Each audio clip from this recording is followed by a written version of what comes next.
ये सारे DDA flat हैं और दिल्ली में लाखों फ्लैट डीडीए द्वारा आवंटित किए गए हैं पिछले 70 सालों में।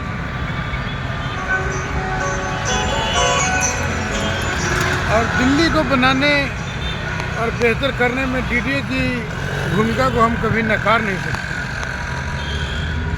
डीडीए द्वारा अब तक अनगिनत योजनाएं निकाली गई, ड्रॉ निकाले गए और लगभग 60 लाख लोगों को मकान भी दिए गए।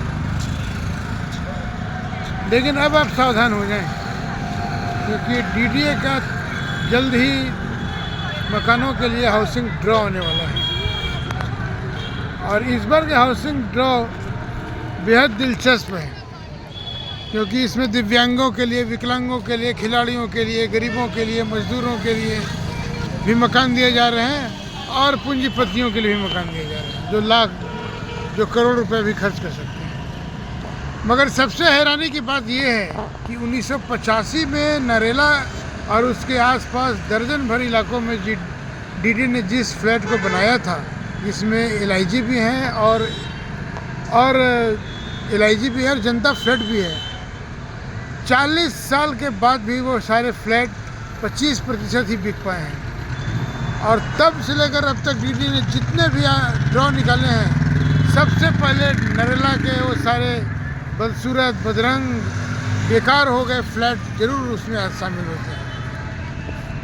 कहने को तो 15,000 फ्लैट निकाले जाएंगे, लेकिन 15,000 में कितने फ्लैट हैं सही ये देखना सबसे बड़ी बात है। दिल्ली में मकानों की बड़ी किल्लत है, तो आप भी ज़रूर से ज़रूर उसमें शामिल हों। लेकिन जिन मकानों की कीमत डीडीए अगर 8 लाख देती है, तो वो प्रॉपर्टी डीलरों के हाथ में आते थे 15 लाख हो जाती है। और एलआईजी फ्लैट जिसे वो 10 लाख 25 लाख में दे रही है, वो डीलरों के पास आते थे 40 से 50 लाख में हो जाएगी। और जो तीसरे ग्रेड में रखा है, जो सुपर एमआईजी फ्लैट जो करोड़ रुपए की कीमत की है, उसकी कीमत भी 10-20 लाख रुपए और बढ़ी जाएगी। यानी डीडीए के हाथ से फ्लैट निकलते ही प्रॉपर्टी डीलरों के हाथ में आते आते उसकी कीमत 25 से 30% तो बढ़ ही जाती है, चाहे कोई उसे खरीदार मिले या ना मिले। तो मैं अभी ये बतला रहा था कि डीडीए द्वारा जो फ्लैट के आवंटन भी किए जाने हैं, जो 2-4-10 दिनों के अंदर में बड़े बड़े विज्ञापन भी आने शुरू हो जाएंगे और इसके अखबारों में इसके बारे में खूब रामलीला और कथा बताया जाएगा कि ऐसे फ्लैट हैं, वैसे फ्लैट हैं। लेकिन आप सावधान हो जाइए, क्योंकि एक बार आपने फ्लैट के लिए फॉर्म भर दिया और फ्लैट अगर आपका आवंटित हो गया, तो उसके लिए 50,000 रुपया, 1 लाख रुपया या 10 लाख रुपया जो आप डिपॉजिट करेंगे, मकान नहीं लेने की हालत में वो डीडीए द्वारा जब्त कर लिया जाएगा। वो नॉन रिफंडेबल होता है, जिस पर आपका कोई क्लेम नहीं बनता है, जिस पर आपका कोई क्लेम नहीं बनता है। डीडीए द्वारा इस बार बड़े लेवल पे मकान जारी किए जा रहे हैं। 16,000 फ्लैट जो एलआईजी और जनता फ्लैट है, जिसमें लगभग 10,000 फ्लैट नरेला और उसके आसपास के इलाकों का है, जो 84-85 में बन के तैयार हो गए। लेकिन उसकी बनावट से लेकर रख रखाव तक ऐसी है कि जहाँ पर मकान लेना आदमी को ज़्यादा सुविधाजनक लगता है। उससे भी बड़ी बात है कि दिल्ली में रहते हुए वो आदम जमाने के मकान है, जहाँ पर नागरिक सुविधाएं भी उपलब्ध नहीं है, जाने के पर्याप्त साधन तक नहीं है। और तो जबकि नरेला के इर्द गिर्द में हजारों एकड़ ज़मीन खाली पड़े हुए हैं, जिन पर कई बड़ी बड़ी योजनाएं लाई जा सकती है। डीडीए अगर चाहती तो डीटीसी का एक बस डिपो बना दे, तो जो आने जाने के रास्ते या जो आने जाने की जो परिवहन की सुविधा है, वो कब की असुविधा है, वो कब की ठीक हो जाती है। अगर 10, 12, 15 कॉलेज को दे दिए जाते हैं अगर वो मकान, तो आसपास में हजारों लड़कों का समूह खड़ा हो जाता है। ग्रेटर नोएडा में नॉलेज पार्क 1, 2, 3, जहाँ पर अब हजारों संस्थाएं खड़ी हो गई हैं और वहाँ पर लाखों लड़कों का एक हुजूम बना रहता है। वैसा भी एक सेक्टर वहाँ पर एजुकेशन हब बन सकता था, मगर डीडीए या यहाँ के लोगों ने कभी, नीति नियंताओं ने नहीं चाहा कि कभी ऐसा बने। न मास्टर प्लान बनाने वाले बड़े बड़े दिग्गज लोगों ने ही इस पर ध्यान दिया।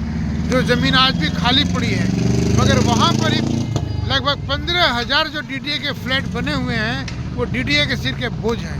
डीडीए हर बार रंग रोगन करके उन फ्लैटों को नए आवंटन में शामिल कर देती है, लेकिन 80% लोग मकान आवंटन होने के बाद सरेंडर कर देते हैं, मकान में जाने के बजाय सरेंडर कर देते हैं, क्योंकि लगभग अब 40 साल पूरी बूढ़ी हो चुकी इन मकानों में बहुत सारे साधन नहीं है, दरवाजे तक नहीं है, और गुंडे बदमाशों और लुटेरों का भी एक तरह से अड्डा बना हुआ है, क्योंकि डीडीए द्वारा उसकी न पर्याप्त सुरक्षा की जाती है, न रख रखाव किया जाता है, और न ही उसकी देखभाल ही की जाती है। तो सावधान लोगों, डीडीए द्वारा हर बार मकान का आवंटन एक सुखद संवाद लेकर आता है, लोगों के मन में सपने का घर के सपने को साकार करता है, जीवित बनाता है। मगर अगर आप किसी भी श्रेणी के, लेबर श्रेणी से, चाहे सामान्य श्रेणी से, दिव्यांग श्रेणी से, खिलाड़ी लेवल के श्रेणी से, इस बार तो बड़ी उदारता के साथ डीडीए ने मकानों का आवंटन करने का इच्छा प्रकट किया है। जो मकान पिछले एक दशक के पहले 5 लाख और 7 लाख में नहीं बिकते थे, उस बार जनता फ्लैट 8 लाख कीमत रखी गई है, और 14 लाख में जो LIG नहीं मिलता था वो 25 लाख रुपए कर दी गई है।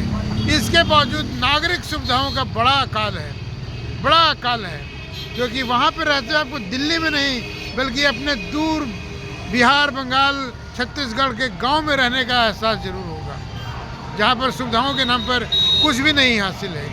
तो आप अगर इन ड्रॉ को जरूर देखिए, ड्रॉ में मकान के लिए भरिए भी, लेकिन ड्रॉ के भरने से पहले, लोकेशन भरने से पहले वहाँ के मकानों को देखने का जहमत जरूर कीजिए। अगर मकान नहीं देखते हैं और हवाई में डीडीए के बड़े बड़े सुनहले सपने और विज्ञापनों में अगर आप आ जाते हैं, तो आपको भी वो सरेंडर मनी, आपको अगर मकान नहीं लेंगे तो आपको अपनी मनी को सरेंडर करना होगा।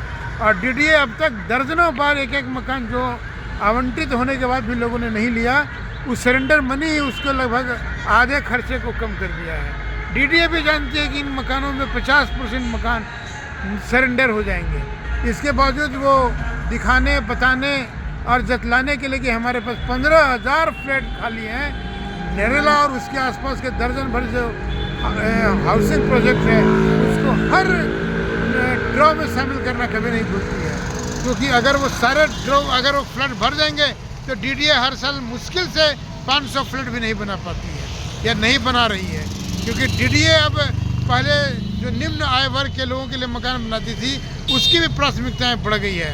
अब डीडीए भी लगभग बिजनेस के रूप में आ गई है। डीडीए ने EMI सिस्टम भी बंद कर दिया है, इसलिए अब डीडीए के मकान खरीदने से पहले ये ज़रूर सावधान हो जाएं कि डीडीए अगर आपको मकान दे रहा है तो क्या वो रहने लायक है।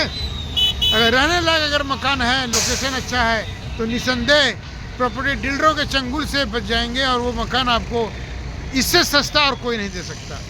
लेकिन अगर डीडीए के हाथ से फ्लैट निकल गया तो फिर आप 25-30% महंगाई फ्लैट लेंगे।